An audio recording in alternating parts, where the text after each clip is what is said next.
You're now listening to the sound of sanity. This sound will continue for the duration of the program.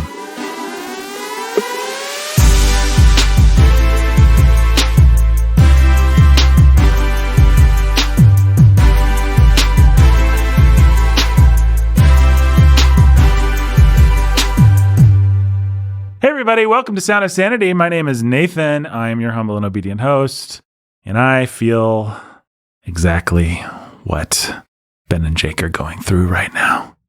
I feel such empathy for them. They're waiting to be introduced. They want the awkward part of the podcast to get over. They want the conversation to just start. They don't know how long it's going to take for this nonsense to continue. I feel nothing. Nothing at all. Oh yeah, I forgot. Because I'm Batman. I forgot Ben's Batman. That was a mistake. All right, Ben, you're a sociopath with no empathy. But Super Batman justice. Yeah, you saw your mom die, and the pearls went flying through the air In slow motion. in slow motion in several different films. That's right. Ben, why don't you introduce the man, the myth, and the legend? Sure. This is Pastor Jake Menzel, everyone. He's master of empathy, actually. Oh, yeah, buddy. Oh yeah, buddy. And today's topic is empathy, folks. We are going to talk about empathy. Let me explain where this conversation comes from. Starting now. Okay, guys, so the articles that this is based on might be a little bit old by the time that this episode hits, but the concepts are evergreen. Here's my question. So all these articles came out saying, finally, we have a president with empathy. We have Joe Biden, and he has empathy. And then I was listening to, because sometimes I like to listen to Scott Adams, the Dilbert guy. He does a podcast, and he's like a free thinker, and he has all these thoughts, and they're free, and it's kind of interesting sometimes. But he said, never would we want, his big like free thought hot take on all this is, why would you want a leader with empathy? Actually, a leader has to Make hard decisions. Empathy gets in the way of rational judgments. What Scott Adams, he can be interesting sometimes in the way that he likes to split the difference and stand above it all. So he said, well, I would never make a good leader. Obviously, I would never make a good leader because I have empathy. And so I don't want to hurt someone. I don't want to hurt their feelings. I don't want to say you win and you lose. And so I could never be a leader. But insofar as we are looking for a leader, what you actually want is a sociopath. You want someone who, actually what he said was, actually they've proven that even sociopaths have empathy. So I don't know. Scott Adams with his free thoughts. Anyway, we're not here to litigate Scott Adams, but I do want to litigate the concept of empathy, especially as it relates to leadership. So my question is, what do you guys think about that? Depends on what you mean by empathy. I feel like I know two different definitions, and one is like actually a colder, more rational thing, which means understanding and being able to imagine what another person feels, and the other is feeling what the other person feels. You just absorb their emotions and reflect them back, and those are actually kind of different. How does it bear either way on the question? What you're saying is understanding what you feel is a good thing for a leader. Yep. Feeling what you feel is a bad. That's not necessarily Ben's position, but that's the thing that you're throwing out there onto the table now. That's right. And because if you think that a leader has to feel what everyone else feels, and that's his job to be a good leader, that actually does cripple him. He has to know the right thing to feel, but he has to understand what other people feel. I don't know if the DAA was going to go off right now, Ben. I would quote some Bible verses about how it's very important that our Savior felt what we feel. Yep, that's right. And it's very important for us as Christians to weep with those who weep and mourn with those who mourn and rejoice with those who rejoice. Yeah. I think this is a weird false dichotomy kind of thing. I think the idea that you understand what people feel and feel it on their behalf somehow necessarily gets in the way of leadership. That's a false dichotomy. I didn't say it necessarily got in the way. Well, I'm not saying that you said that. I'm saying that Scott Adams says that, right? Mm-hmm.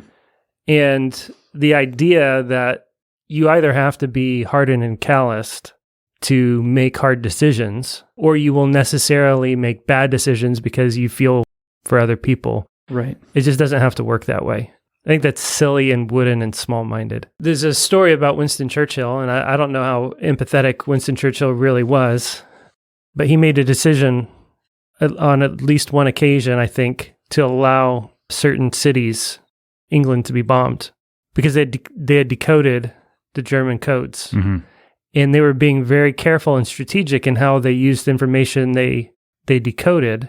And they were afraid that if they responded to absolutely everything, they'd give away the fact that they had decoded. Mm-hmm. I feel like I've seen this dilemma in a movie before. If we alert your brother to the position, then the Germans will know, and then he needs to die. They'll change all the codes, and then more people will die, and we'll lose our strategic advantage. Yes. And so you've got to sit still while a city gets bombed or by whatever happens. And then you have Churchill going nuts, can't sleep, is throwing up, is oppressed by guilt over this sort of thing, or at least these are the stories that kind of get repeated and repeated and repeated so much that you don't really know what happened. Right.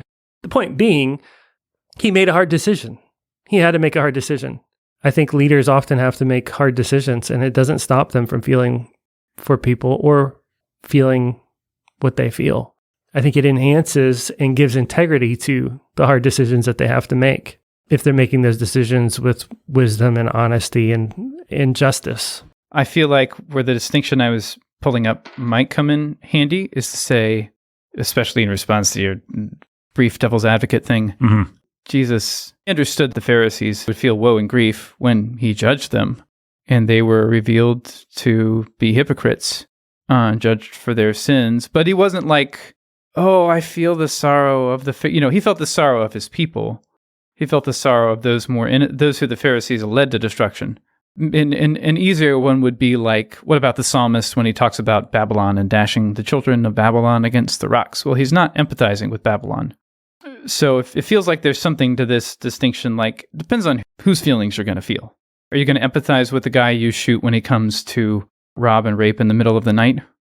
I think I'm being simplistic as I talk, but Right. The idea that being empathetic means that empathy governs your judgments, that's the thing that I'm saying is garbage. And I agree with that. And Jesus is always perfectly parsing and weighing everything.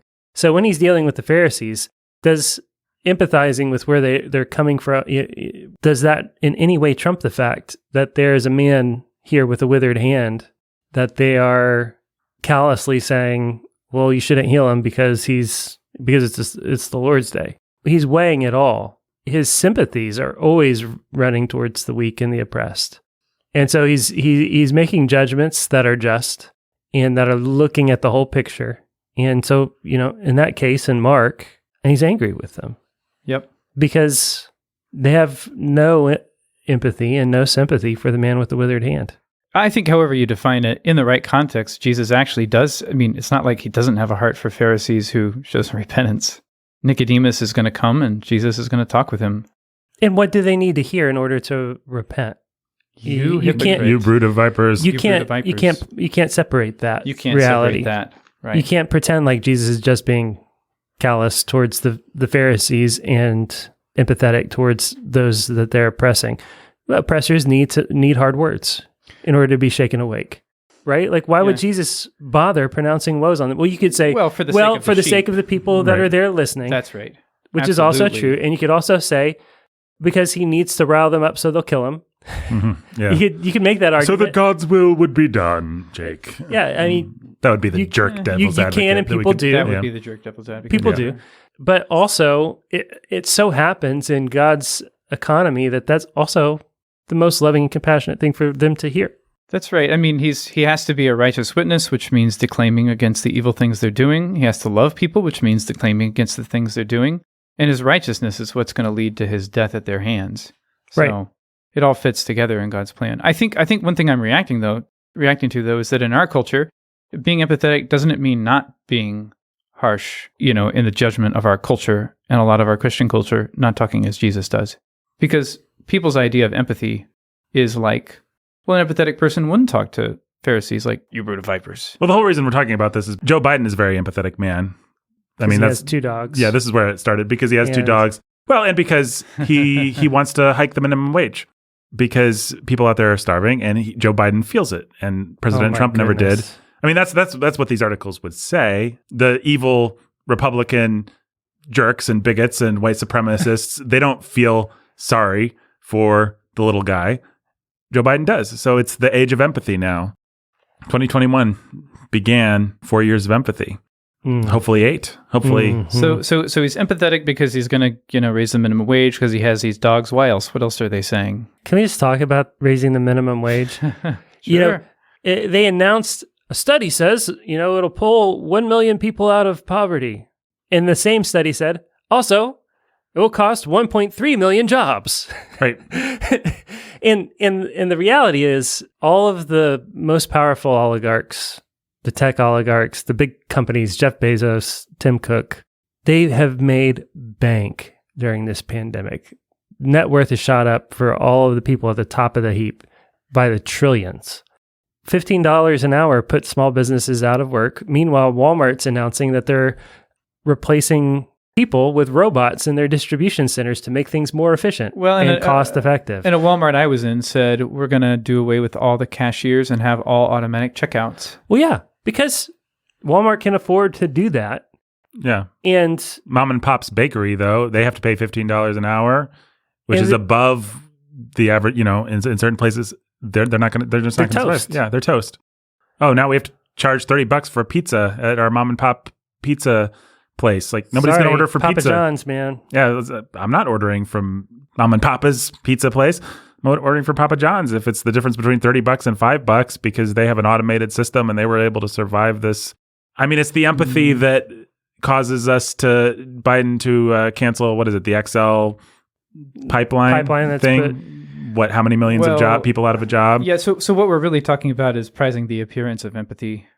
Well, I just keep thinking of the parent who won't spank their kid. That parent supposedly has more empathy, I guess, because they just give them another candy bar when they want one. It's like, the kid's going to be fat and unhappy.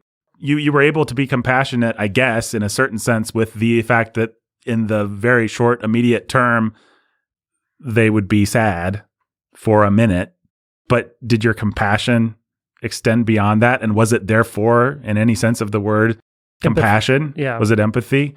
Were you actually feeling what they were going to feel as a 34-year-old who hadn't been disciplined, who had to learn self-discipline without having the leg up of having some structure and some discipline in their life? I mean, that's the empathy of Joe Biden, is let's give some people what they want and let's make a big show of our compassion. In a way that makes me look good. In a way that not only makes me look good, but accrues to me personally. It's entirely selfish. It's not just, in the case of Biden and the people at the top here, it's not just that it makes them look good. It's that it actually puts more money in their pockets.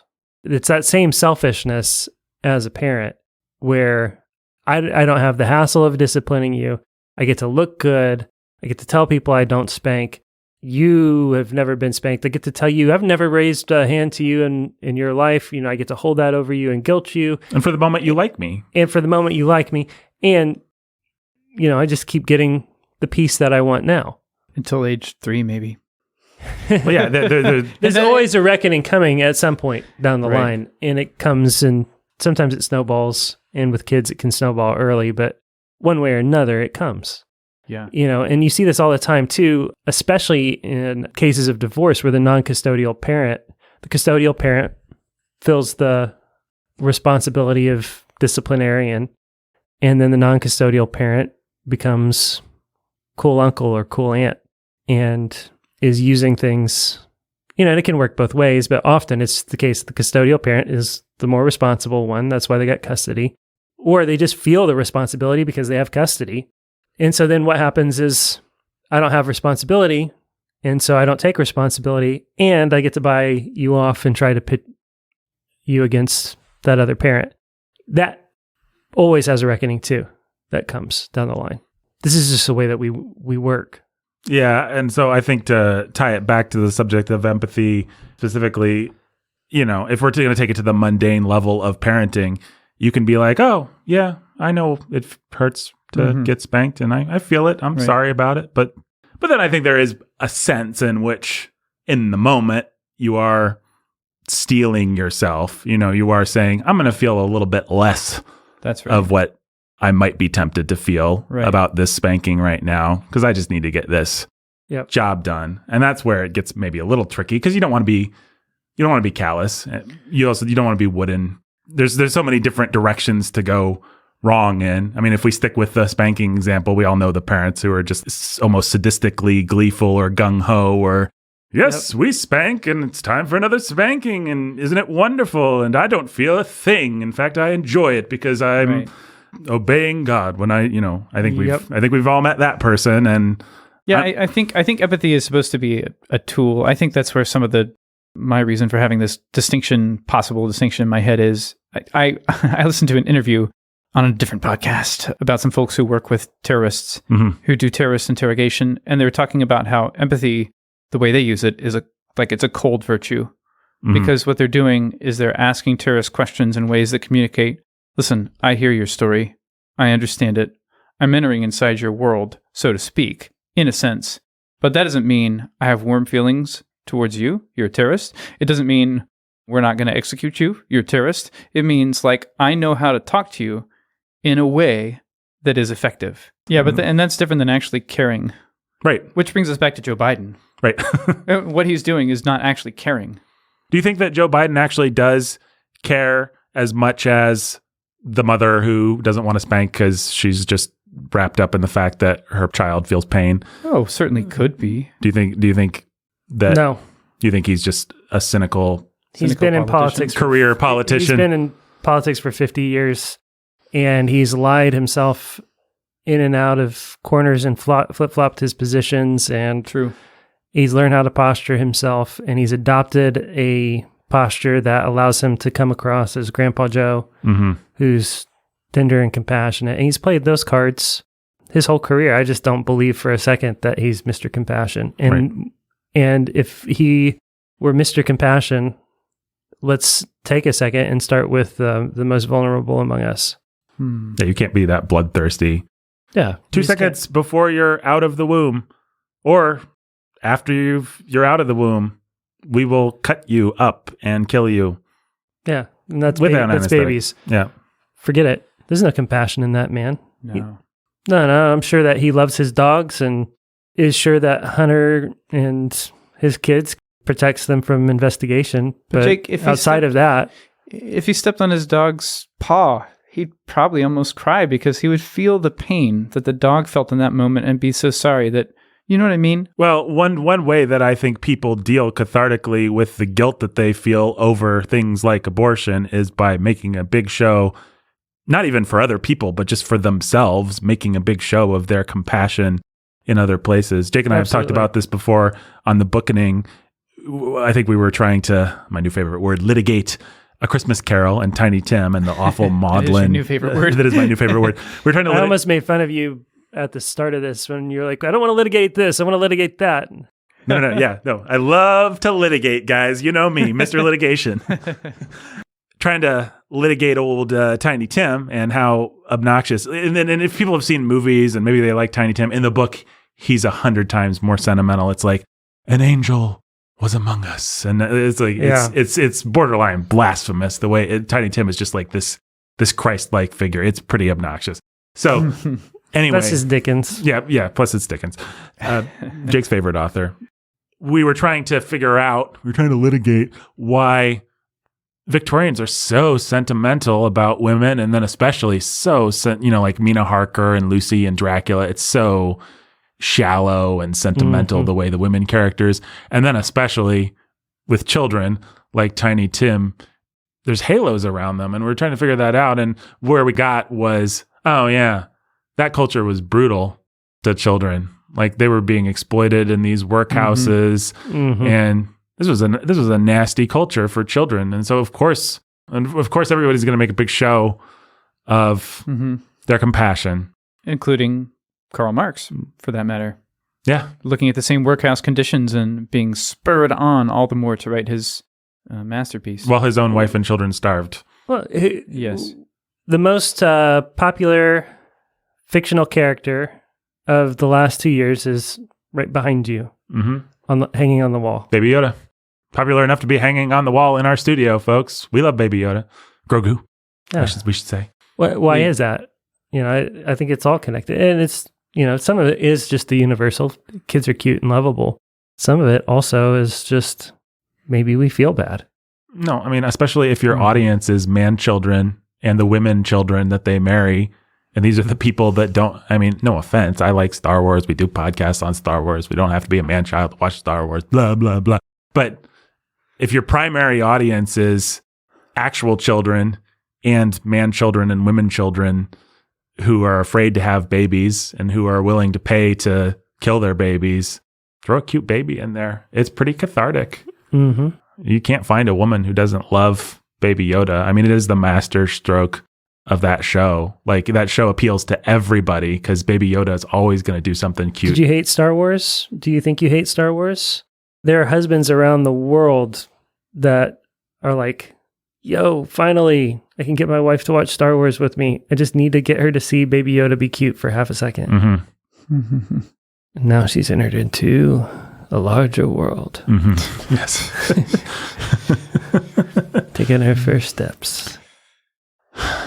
So why were we talking about Baby Yoda? Oh, I asked if Joe Biden was actually compassionate or if he just made a show of compassion. I mean, I don't have any doubt, if you want to do the man credit, that he does feel sad. Like, feelings of sadness do well up in him when he steps on his dog's paw. But does that mean that he's anything less than the cynical monster that Jake was portraying? I don't think so. I think cynical monsters can feel bad when they step on their dog's paw. And that's actually not just a anomaly, but it's actually part of their monstrosity.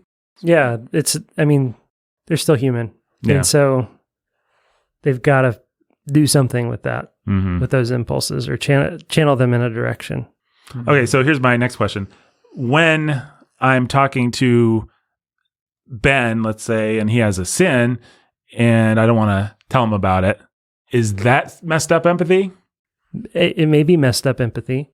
I mean, that may well play into it, along with your own bad conscience and your own sin and sinful lack of love and compassion, driving you to actually address and deal with the issue. And I mean, the heart is deceitful above all things and desperately wicked. And so I can take seeing somebody caught in a sin that makes me blush and would make me blush to be exposed in, and think, oh, just let him off the hook. Mm-hmm.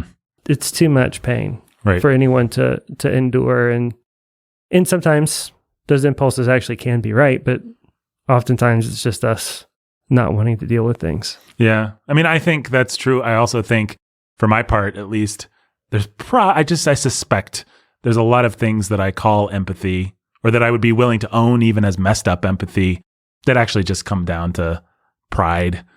I'm more willing for Ben to suffer, let's say in this case, than I might be willing to admit. It's not Ben's suffering that I feel bad about. It's just I want Ben to like me, so I don't want to tell him about his sin. So pride, fear of man. Those fear can disguise themselves as a morally superior empathy or something. Mm-hmm. Yeah. I mean, I think it's nice to think, I wouldn't like to cause this person pain. So that's very ennobling. Except when it really suits me and I forget that I care about that. Yeah, it turns out I cause Ben pain on a daily basis. That's the tip-off, I think. Yeah, that takes us back to President Biden. Yes, exactly. Yeah, I mean, that is the thing about President Biden. When they say he's a man of empathy, like, he's causing all kinds of people pain. He's causing us pain. He's causing the little babies pain. He's causing the oil pipeline people pain. There's a very narrow, select group of powerful people that he seems scared to death to cause any pain to. Again, just bring it back to the simplest way to prove this. Every mom or dad who snaps when a kid's being annoying or comes home after a hard day at work and is walking around the house causing pain at every step because he's inconvenienced or annoyed needs to check himself before he doesn't want to inflict the good pain of discipline. Yeah. So, Jake, you've seen these kinds of dads. That must be why you're... Yeah, I've observed that. You've observed that. Oh, you weren't just... Okay, that's interesting, Ben. I thought Jake was just theorizing. He's like, there could be a person out there. No, I think he's actually seen it. Okay. I've observed that people talk to me about, their lives and you discern things about them. Yeah, that makes sense. Yeah. I've seen a lot of stuff like that about selfish husbands myself. I've heard stories. I read novels, folks. Yeah, That's how you I learn just these things. read some Austen, and then you know that people can be that way. No, those are just your sci-fi stories, though, right, Ben? The ones They that are, are and- really out there. Yeah, sci-fi stories and maybe the lives of our listeners. But Not our lives. Like, well, I don't know how we could be helpful if we were entrenched in the same sins and blindnesses. So. Well, we only speak to things that we don't struggle with because it would be hypocritical otherwise. podcast about what you don't know. That's right. That's our motto. That's our dictum. Yeah. Okay, so I still don't think that we've answered this question cleanly enough. Is empathy something that God requires of us as we seek to love our fellow man? At that point, our preoccupation with this term empathy, that's a relatively recent term, just needs to be reframed in biblical terms, which is compassion.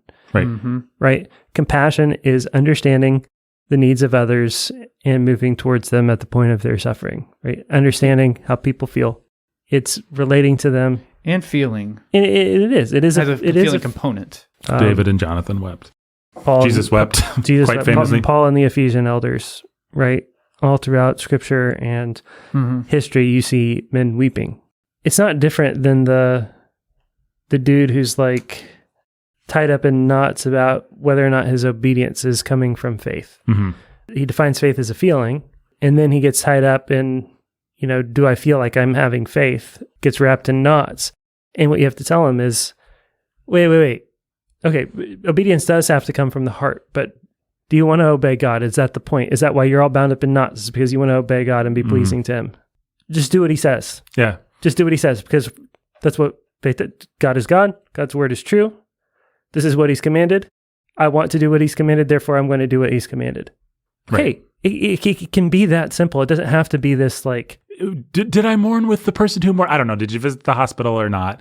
As opposed to the person, the bad version of this is the person who's so in tears, they feel so much that they can't visit the hospital, or that they're useless. Or they just work themselves up into some kind of emotional frenzy and think that is the end in and of itself. Or they go to the hospital and suddenly it's all about them and everybody has to comfort them instead of like the person in the hospital, because they have so much compassion and empathy. Or they don't go to the hospital because they think, I don't feel what I ought to feel, which is also all about them. Yeah. So trying to liberate people towards just doing the thing, just obeying. And often when you do the thing, the feelings follow, for especially for people that find feelings a difficult thing to navigate or even to feel. Like sometimes you just go and do the thing. You get in your car, you go to the hospital, and you don't know what you're doing there, except you know that you should love this person. God uses it to change you. And you get in the car and you go down to, I don't feel compassion for the invisible unborn children that are being slaughtered. You get in the car, you go down, and you think, I'm just going to stand here and pray. Mm-hmm. And you see women going in, and you know that there's a baby in there. It hits one way or another. God uses it, and God commands us to feel certain things all the time. But maybe here's a good question for you, Jake. Is there a time when, so let's going back to our parenting thing, you need to spank your kid. They're being bad. They deserve a spanking. But you feel bad. You feel compassion. Is it time for you to shut those feelings off? Or you're in a pastoral situation, somebody's sinning. You know that it's going to devastate them, what you have to say, but you need to say it anyway. In both cases, exactly what the right thing, there's no question what the right thing to do is in these hypothetical situations. But you're really scared, and some of it is because of the feels. Is it time to just steel yourself in your face feelings? If that's what it takes to do the right thing, then sure, err in that direction. Forget feelings. You got to do the right thing, because that's what love demands. You're going to be sinning on all sides, right? Mm-hmm. So if you're going to be sinning and it's going to be hard and whatever, at least do the right thing. Right. At least do what it takes to do the right thing. Right. Fall forward if you're going to fall. Right. If the only option you see is falling, fall forward. But even better, take a step forward. Yeah, but even better is take a step forward. And I don't think it has to be mutually exclusive. Well, and also right? I think as you Yeah. get older and wiser, hopefully, and as God matures you and sanctifies you, you have some of those falls and you realize, oh, that didn't hurt so bad. And then you begin to chill out and you're able to actually spank compassionately, rebuke with love, and Not freak out. not so freak, much. not feel so tense and Well, and preach to yourself, because what you have to tell yourself in that moment is that this is what real compassion and real love demands. It's the difference between the preacher that gets up because he's hit a passage like, I do not permit a woman to teach, or the list of people who won't inherit the kingdom of God, for such were some of you. And he stands up. One preacher feels all of the pain, or thinks he has to make a show of feeling all of the pain of the poor suffering homosexual sitting there. mm-hmm. And I'm sorry, if it were me, but it's not, it's God. And, it's just what, I have to do what God that's says. not an exaggeration. I think I know I've been in sermons where people have said, it's not me. It's not how people actually use those words. Yeah. What they end up doing is they end up posturing themselves as more compassionate than God. Right. And it's like, no, how blasphemous, how wicked and weak. You're not more compassionate than God. This is what God says is the remedy for sinners. Love them enough to say it the way God says it. Okay, so you're so weak and so afraid.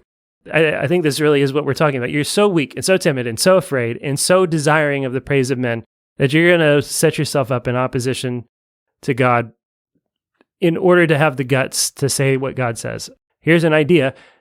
Maybe just believe what God says is true, that God is more compassionate than you, that God knows love better than you because he is love, and just obey him and conform your heart to that reality. And when you do, you begin to understand why God says what he does, why he says it the way he does, and do you really think that people struggling with homosexual sin don't feel guilt and shame over their sin, don't know that they're in opposition to God?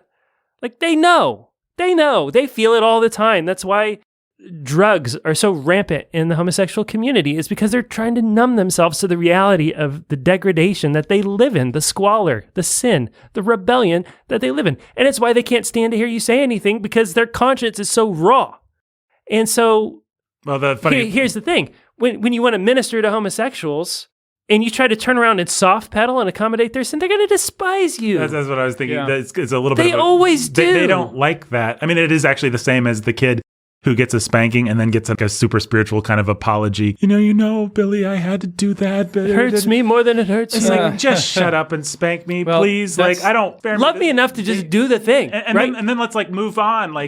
Spare me the speech, And the Dad. thing is, when you minister in a community like Bloomington, where we're coming from, not there anymore, but there.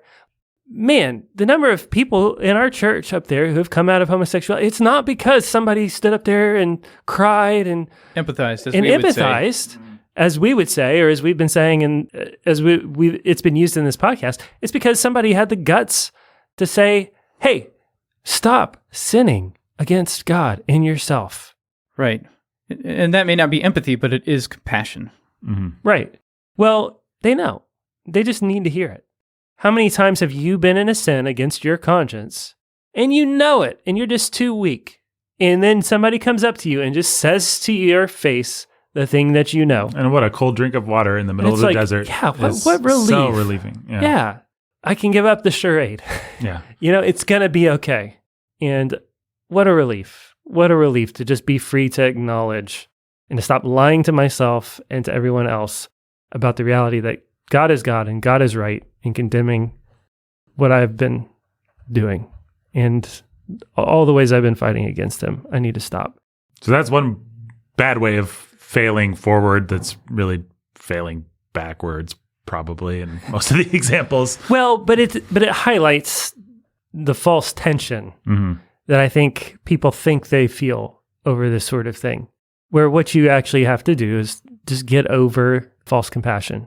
So those are people who are weak. So we're talking about people who are weak and therefore kind of sell out the thing that they're doing. But so I mean, there's both sides of this. So you said, is there space to just say, shut off your feelings and harden yourself and do the thing? Well, again, the flip side of the guy who stands up and apologizes for God's truth, but he's just got it. He's duty bound to say it. Sorry, everybody. It's too bad. It's unfortunate. Is the guy who does harden himself and just, he refuses. He's not loving anybody.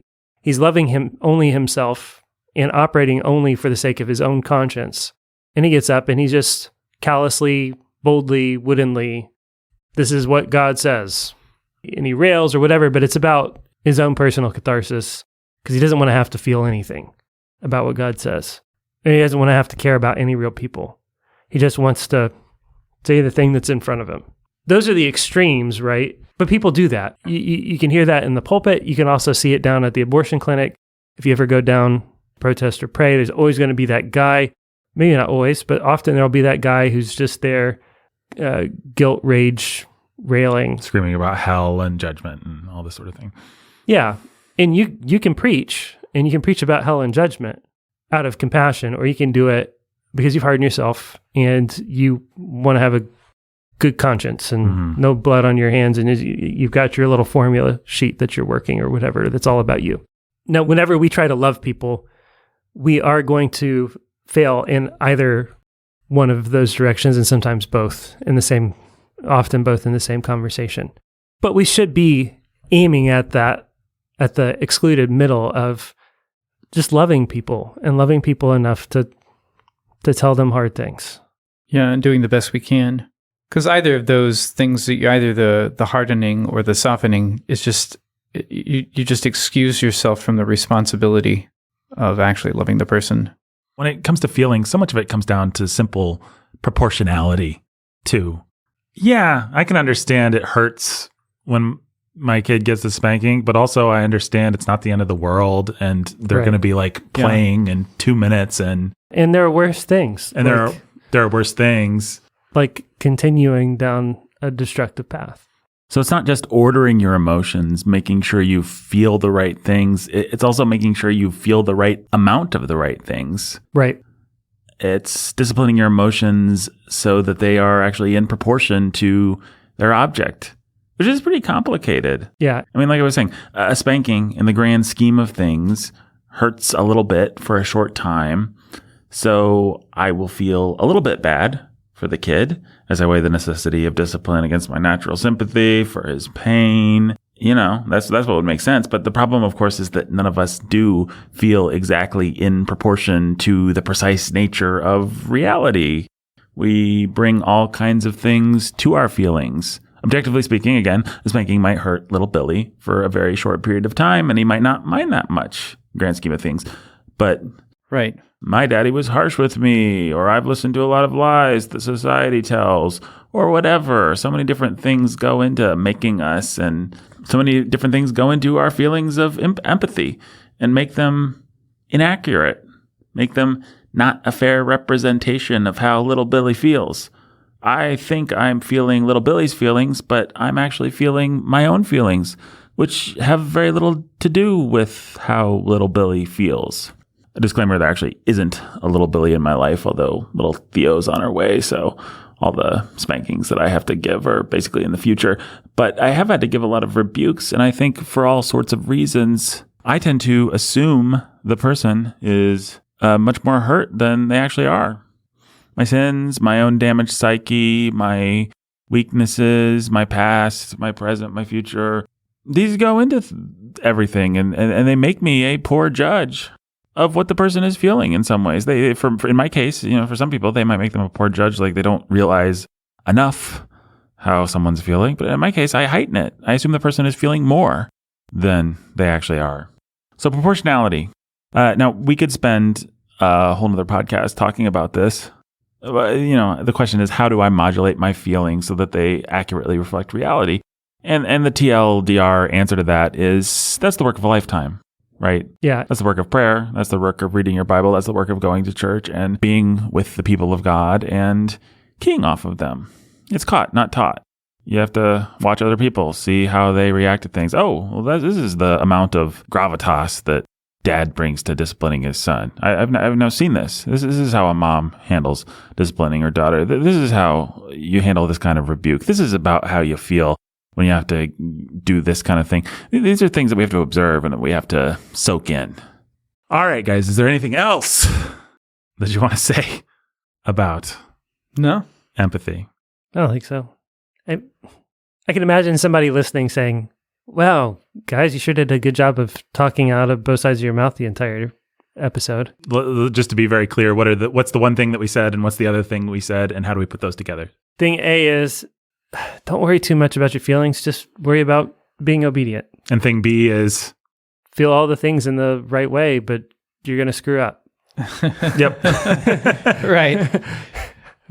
Well, the solution to that is that feeling the right thing is part of being obedient, but you can't let your feelings determine whether or not you'll try to speak at the time you have to or try to do what you have to do.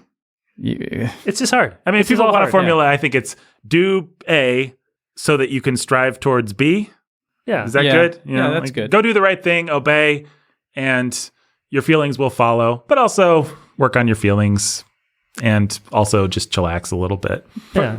Part of it's hierarchy. Like, you can't let your feelings lead you. Mm-hmm. You can harness them if they're going in the right direction. This is my favorite personal feeling metaphor, but like you're in a chariot or something and feelings are horses. But anyway, you harness your feelings if they're useful. And you should always do that, and you should want your feelings to be useful to you. Like, you should want to feel joy when you're there at Sunday morning, but a lot of Sunday mornings, I don't feel much joy.